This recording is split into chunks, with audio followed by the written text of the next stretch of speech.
This video is sponsored by Carnivore Companion. Check out our newly released seasoning steak dust, along with our flagship seasoning smokestack and our bestseller Tuck Collagen. Use the code CCYouTube10 at CarnivoreCompanion.com to save 10% off your first order.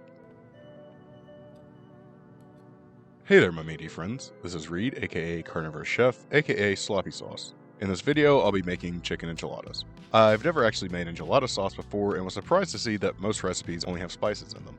I did see a few with tomatoes, but I'll forego those today. I took notes on all the recipes I found and adapted. I suppose adaptation is the name of this channel at this point. How about we get started? For enchiladas, we're going to need some tortillas. I think I finally figured out my perfect pork rind tortilla.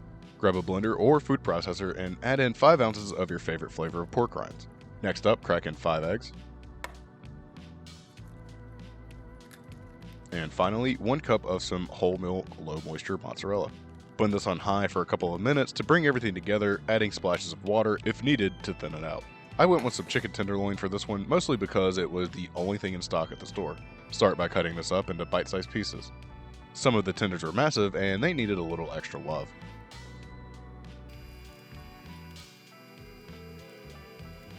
Once all of your chicken is prepped, we need to marinate it. Add in about a teaspoon of salt. After that, find your favorite hot sauce. You'll need about a 1/4 cup. I went with Valentina this time, but I also highly suggest Cholula. Finally, you'll need some lime juice. Since the bar is on top of their prep game, I had to take some of their sliced limes and squeeze that in. You'll need about half a lime worth. Give this a good massage with your hands and set aside while we take care of our enchilada sauce. In a cold pan, add in a 1/4 cup of chili powder, 1 tablespoon of granulated garlic, 1 teaspoon of cumin, a 1/4 teaspoon of ground oregano or dried oregano leaves, and finally 4 tablespoons of collagen. Turn your heat to medium and immediately add in 2 cups of chicken stock. All we're doing here is looking to bring this to a simmer and reduce. I probably let mine simmer for about 8 minutes before finally taking it off the heat. It was thickly coating the spoon and I knew that it'd continue to thicken slightly as it cooled off. Alright, let's get to these tortillas.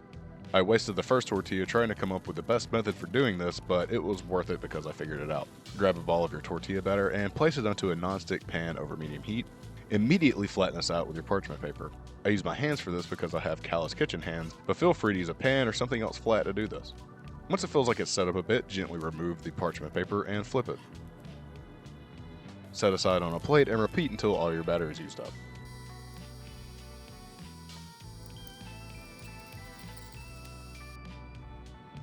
Next up is the chicken. We want to cook this chicken in batches and in butter. Place some butter down into a pan that's over medium-high heat. Add in about half your chicken and sear on one side for 4 minutes before flipping and finishing to cook through. Mine took about 6 minutes per batch. Okay, finally, all of this prep is done. This recipe was definitely a labor of love.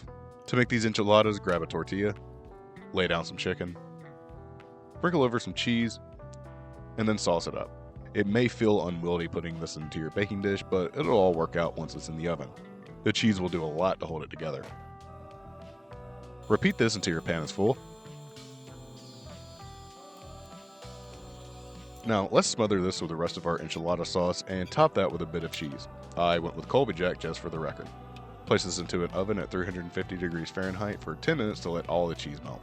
Once out, top with whatever you want. I went with a little chopped cilantro and just a touch of sour cream for a nice picture. Let's pull one of these babies out for ourselves and get ready to take the first bite, which is for my Patreon community. I don't know how to say this without sounding full of myself, but I think this is actually the best carnivore dish I've ever cooked. While yes, I do enjoy the food I cook, I rarely go back and remake my recipes. However, I foresee myself making this again, like next week. If you have recipes you'd like to see me do, please comment them below. I'm all ears. Oh, also you should like this video just because you should.